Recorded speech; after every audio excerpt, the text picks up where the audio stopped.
So the topic of my presentation is magnetoencephalography. It is a brain imaging technique in which magneto means in magnetism, encephalo means brain, and graphy means images. It means images of the magnetism of the brain, because the brain is made up of billions of cells called neurons. When the brain does stuff, these neurons are sending electrical signals to each other, which, like all the electrical signals, generate magnetic fields.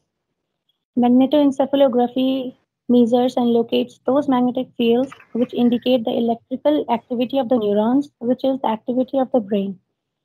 With magnetoencephalography, we can see the brain working as it's working inside someone's head. The magnetic field caused by brain activity are tiny and faint, so we measure them with highly sensitive magnetism detectors called SQUIDs. SQUIDs stands for Superconducting Quantum Interference Device, which are very sensitive magnetometer used to measure extremely subtle magnetic field. Another complication is that SQUIDs are super sensitive magnetism detectors only work when they are cooled down to about minus 270 degrees Celsius, which is almost the absolute coldest it is possible for anything to be. For this, liquid helium can be used to keep the squids this cool. The squids are then arranged in a sort of a helmet with a few hundred of the detectors held right up close to the head, and some specialized systems have smaller helmets to better fit the children.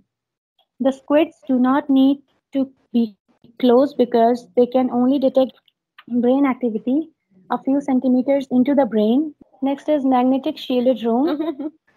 For example, just like we use a highly sensitive microphone to measure a very quiet sound, if we are measuring a very quiet sound, we have to do it in a very quiet room, or else we couldn't hear the sound over the noise of other things like air conditioning or next door or cars down the road.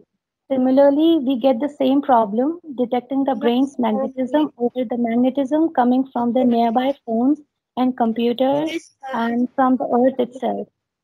And to block these type of noises or magnetic fields, image is performed in a shielded room, but with thick layers of metal that block magnetic fields from outside. So for the process of magnetic encephalography, magnetic shielded room is a must. And then applications of it. Applications of MEG include basic research into perceptual and cognitive brain processes, localizing regions affected by pathology before surgical removal, determining the function of various parts of the brain and neurofeedback.